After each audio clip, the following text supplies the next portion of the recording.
सोने के दामों पर आई खुशखबरी, अचानक हजारों रुपए सस्ता हुआ सोना। आज बाजार खुलते ही सोने चांदी को लेकर आई बड़ी खबर। आज ट्रंप और पुतिन की मीटिंग से सोने चांदी को लेकर आया बड़ा फैसला। अंतर्राष्ट्रीय बाजार से सोने और चांदी के गहने बनवाने वालों के लिए आज आएगी बड़ी खबर। सोने और चांदी के गहने बनवाने वालों के लिए बड़ी राहत की खबर आ सकती है। अगर आप भी सोने और चांदी के गहने बनवाने का मन बना रहे हैं या सोना और चांदी खरीदने की सोच रहे हैं, तो आज की इस वीडियो में जानेंगे भारतीय सराफा बाजार के अनुसार आज के सोने और चांदी के ताजा भाव क्या है। इससे पहले स्वागत है दोस्तों आप सभी का एक बार फिर से आपके भरोसेमंद यूट्यूब चैनल गोल्डन अपडेट की इस नई वीडियो में। आज की इस वीडियो में बात करेंगे भारतीय सराफा बाजार के अनुसार 18 कैरेट, 22 कैरेट और 24 कैरेट सोने के ताजा भाव क्या चल रहे हैं। साथ ही जानेंगे आज चांदी के ताजा भाव क्या है। इसी के साथ ही बात करेंगे वरिष्ठ विश्लेषकों के अनुसार आने वाले दिनों में सोना और चांदी सस्ता होगा या महंगा। तो ये सारी बातें जानेंगे दोस्तों पूरे विस्तार से।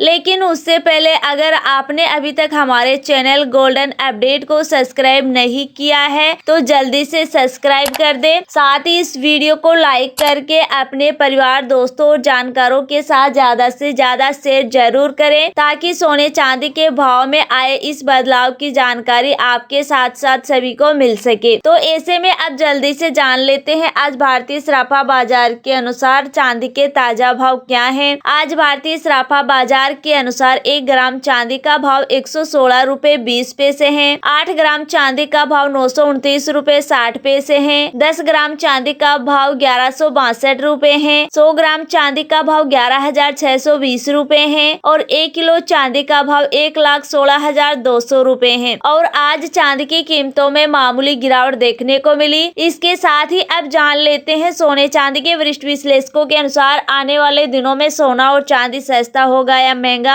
आपको बता दें आज डोनाल्ड ट्रंप और रूस के राष्ट्रपति पुतिन की मीटिंग यूक्रेन रूस पर प्रतिबंध और भारत पर लगे टैरिफ पर असर पड़ सकता है। अगर डील सफल होती है तो भारत को तेल व्यापार और एक्सपोर्ट में ज्यादा फायदा मिल सकता है। अमेरिकी आंकड़े उम्मीद से बेहतर ब्याज दरों में कटौती की संभावना थोड़ी कम है। साथ ही डॉलर में मजबूती आई है जिससे सोने चांदी की कीमतों में गिरावट आ सकती है। इसी में अगर आप भी सोने और चांदी के गहने बनवाने का मन बना रहे हैं तो आपको कुछ दिन का इंतजार अवश्य करना चाहिए क्योंकि अगले कुछ दिनों में सोने और चांदी की कीमतों में बड़ी गिरावट की संभावना है। लेकिन चांदी की बात करें तो चांदी की कीमतों में तेजी देखने को मिल सकती है क्योंकि यदि ट्रेड डील होती है तो उसका व्यापार पर असर पड़ेगा जिससे सोने चांदी की कीमतों में तेजी देखने को मिल सकती है। विश्लेषकों का मानना है कि अंतर्राष्ट्रीय स्तर पर चांदी की कीमत $45 से $50 तक जा सकती है और भारत में इसकी कीमत 1,25,000 रुपए प्रति किलो तक पहुंचने की संभावना है। इसके साथ ही अब बात कर लेते हैं आज के 18 कैरेट सोने के ताजा भाव की। आज 18 कैरेट सोने के ताजा भाव पर बात करें तो आज 1 ग्राम सोने का भाव 7,589 रुपए है। 8 ग्राम सोने का भाव 60,712 रुपए है। 10 ग्राम सोने का भाव 75,890 रुपए है और 100 ग्राम सोने का भाव 7,58,900 रुपए है। साथ ही जान लेते हैं आज के 24 कैरेट सोने के ताजा भाव क्या हैं। उससे पहले आप सभी ग्राहकों को हमारी सलाह है कि जब भी आप सोना या चांदी खरीदने के लिए बाजार जाएं तो हमेशा जांच परख कर ही सोना चांदी खरीदे। साथ ही ध्यान रखें आप जो भी सोना चांदी खरीदे उस पर हॉलमार्क दिया हुआ हो और हॉलमार्क देकर ही सोना चांदी खरीदे क्योंकि इससे सोने चांदी की शुद्धता की पहचान की जा सकती है। आज सराफा बाजार के अनुसार 22 कैरेट सोने के हिसाब से 1 ग्राम सोने का भाव 9,275 रुपए है। 8 ग्राम सोने का भाव 74,200 रुपए है। 10 ग्राम सोने का भाव 92,750 रुपए है और 100 ग्राम सोने का भाव 9,27,500 रुपए है। आज 22 कैरेट सोने की कीमतों में मामूली गिरावट देखने को मिली है। रिटेल बाजार में सोने की कीमत 1 लाख रुपए से ऊपर चली गई है। इसके साथ ही अब जान लेते हैं दोस्तों आज के 24 कैरेट सोने के ताजा भाव क्या चल रहे हैं। मगर आपको बता दें इस वीडियो में सोने चांदी के होलसेल भाव बताए गए हैं, इसलिए सोने चांदी के भाव पर आपको 3% GST और मेकिंग चार्ज अलग से देना होगा। आज 24 कैरेट सोने के हिसाब से 1 ग्राम सोने का भाव 10,118 रुपए है। 8 ग्राम सोने का भाव 80,944 रुपए है। 10 ग्राम सोने का भाव 1,01,180 रुपए है और 100 100 ग्राम सोने का भाव 10,11,800 रुपए है। आज 24 कैरेट सोने की कीमतों में मामूली गिरावट देखने को मिली है।